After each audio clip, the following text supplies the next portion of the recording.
So we're here with James McHaffie. Caff, good to have you here. Cheers, Rob. Good to be here. So earlier in the year, you completed Extreme Rock, which is a pretty outrageous achievement.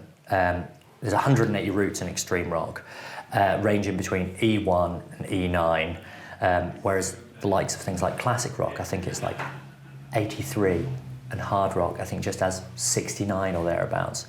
Ken Wilson and Burden Newman definitely pulled the stops out for the routes. But along the way, I think, like, for me, it seems like there's one route which provided you with your biggest stumbling block, and potentially it's not the one you'd expect, because the Indian Face is historically the route that most people would have faltered on. It's E9, it's pretty difficult.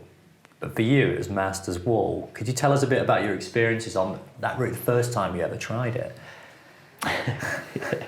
Leading question. Masters Wall. Yeah, I mean, 2000. I was a cocky little git back then. Or in terms of, I just started to onside the RE7, stuff like Bells and Bells, and on that style was going pretty well on. Soloing big E4s in the mountains quite regularly, and I think I'd done 2 or 3 E7s in the month prior. And Masters Wall was an obvious objective because I was going well. But I hadn't been to Cloggy before. I think me and Adam Wilde walked up from the November. I don't think we had a guidebook, so I think I went and borrowed a guidebook for somebody else. And before setting off on it, Adam Wilde said, "Oh, you're going to go for an in-face." And I didn't know exactly what I was going to do, but I set off on it and didn't. They said there's a good rock 6, but there isn't a good rock 6. It's not there, so I couldn't find it and put on some sky hooks. And I carried on, and I nearly fell off 3 times on quite tricky sequences and just got stood on them little edges. And then, I couldn't move up. Or I thought if I moved up, it'd be a good chance of falling, because I was pumped and pretty battered from the climbing below. Couldn't move right, and I couldn't quite get to the good foothold on Indian Face where everyone rests. So eventually, after a lot of mincing about, I thought I'm going to have to drop my rope. So dropped my ropes, and then, it was just epic from then on in, because I was stood on, it is a tricky position. It's not like, what do you say? It's like being stood on a 5B move forever. You're just stood on a little edge, you've got a side a little crystal, and you've got to keep moving to your outside edges. And eventually, I lost feeling my feet, and most fingertips were bleeding, and it was really, every minute was desperate to hold on. And eventually the rope slung across the face, and I tied some gammy knot and flung like most of the way down to arrive near the base of Ember, and was just, really battered at the base. So it's the biggest epic I had on rock was that experience in 2000. So Nick Brown is just sat beside the camera, had a quote from you, I think from way back when he last interviewed you about this, and your analogy of it was something like, imagine you're just doing your last rep on the Beastmaker. Yeah. And your fingers are uncurling, and you've got to be on another 3 hours. Yeah, it was very desperate. The last half hour and the last few minutes was just desperate. And you've really got nothing left, and you just you'd had nothing left like 5 minutes prior. Yeah, it's just clinging on. And what was worse as well, it managed to get, because it didn't know the crag. It's quite complex terrain. I know it quite well nowadays because I've been up there a lot. But near the Green Gallery, and it managed to get the ropes. Quite at some point about a few meters from my right. But I literally had so little left. I thought, I can't hold on while he's going to pull him back up and re-chuck him.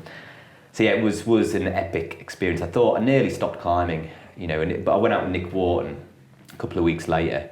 I could have easily stopped climbing from this experience. It was that. I just thought it was going to be daft, wasn't it? I was going to be dead, age 18, 19 or whatever, on a bit of rock. Yeah. A bit of rock. And so, I guess as time went by, you went on to climb Indian Face with relatively swiftly. Yeah, I'd gotten older, I was in my 30s. I knew I wasn't going to on-site it, that was off the cards. But I'd partly had to I was curious as to where I'd got to, and partly to see what it's about, because Neil Dyer had said, "Oh, there's a good wire in Indian Face." Said there's a good rock too, which was bully, because the gear was shocking. And I thought, but I'd had it. I was going pretty well at the time. I thought, I'm not going on site, but I did want to do it fast. So I did an abseil, and George gave us a belay, George Ulrich, in the afternoon. Yeah, it felt fairly steady. It still takes a lot of gumption just to set off on it, because the gear is sparse, and you wouldn't want to lower off it. That's how bad it is. You can't fall off it So yeah, it is a big leap, but yeah, it was easier for me than Masters Wall. Which is kind of strange because like this is where the sort of mystery of Masters Wall goes, because you obviously then went back to it and you actually took quite a lot of time, didn't you, almost researching and figuring out where, because this is the big thing, isn't it, is where does Masters Wall go? Because it takes that line is the wall can be climbed a variety of differing ways in a variety of different places, can't it? Yeah, I mean, you could almost climb all over. Well, if it was bolted, so you weren't going to fall to your death. But yeah, I mean, it's merely the edges where I was stood. That is an obvious feature to aim for. It's got a vague groove beneath it, and that's where Moffat went. But like I say, it just got named in Extreme Rock. Because I came back years later, and I just thought, and I'd quickly clocked where I'd got to. When I'd done Indian Face, I thought, bloody hell, looks trickier than bloody E7. But then I played around on the moves, and you play on the moves, that feels all right. It's not too bad. It's hard, but dangerous. But I found 3 times more gear than I every hook you could get, I got. When I set off on it with third ear, having not given it much thought, and normally, on that sort of ground, on E7, 8 ground, I'm normally fairly confident practitioner. But I set off on it with her, and I got into Indian Face, and it felt, when I was younger, when I was on sighting, this bit felt a piece of piss. Up in Indian Face grew before you'd set off onto the main. Because that was when you were at the height of your bold climbing powers, I guess. Yeah, exactly. Yeah, that, and I'd been training on the Ambleside wall, doing this. Basically, there's brick edges in the climbing one. If you go under a certain level, it's 8A. It's an old one. I can't remember.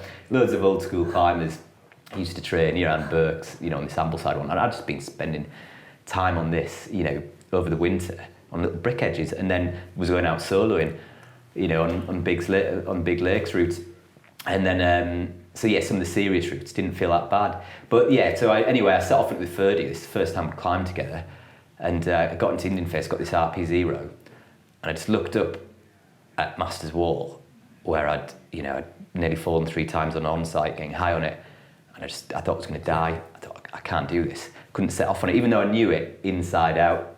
So I put on a hook to back up this RP0 and lowered off. And it was still a scary lower. I don't think anyone else will have lowered off. So this was our first time climbing together, 30, and then she said she wasn't feeling good. She wasn't feeling good, but she was going to lead, Midsummer Night's Dream? Yeah. I thought, bloody hell, we're going to be in for another epic. We'd have 2 epics. But she did piss a bit. She climbed it really easy. But yeah, anyway, so I had this epic, and went up to Scotland. I had a good trip to Scotland, 30, doing Flodden, Naked Ape. Came back, and I thought, all right, I am gonna go back up. I didn't mind. I'm gonna push past my fears. And basically, on a lead, so I led it, and it did feel all out, and I would have died if I'd committed in 2000 to the move. I would have died because Seb Grieve retrieved my gear a few weeks later when he was looking at Indian Face, and he said none of it would have held. And it was, didn't he send you a little note or something? Or? Yeah, he sent me a little note. I've still got it somewhere.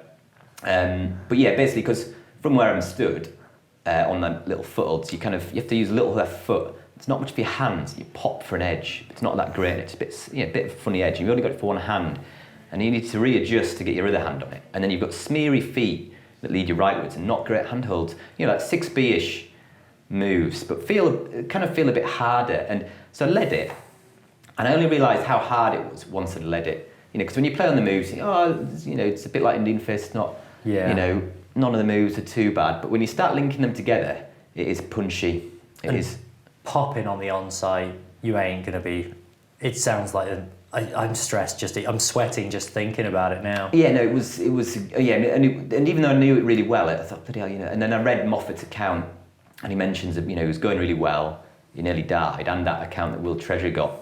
And I thought, yeah, right, them edges, that's where he was thinking about lowering off, where I was stood. That's where you can get a hook on, where you could lower off. And you thought the way you'd climbed it, so, originally it was given E7, but the experience you describe is... It's about the same level as Indian Face, yeah, and like I say, people have gone lower, but but it isn't Masters Wall. People, where Jerry went, that was... that was what he... And he didn't have any idea about grading, he just knew he'd nearly died on it. And then other people, I don't think they went that way to not give him credence for doing something really serious and dangerous. So that's my story of Masters Wall.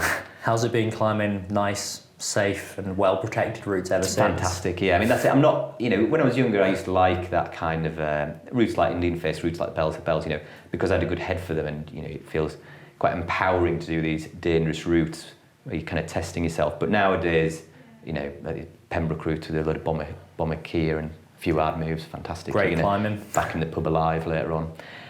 Yeah, whereas the dangerous routes have kind of lost their appeal to me nowadays, I'm afraid. If you want to hear more about Caff, I'll be interviewing him at Kendal Mountain Festival, and you can catch that up on the online player.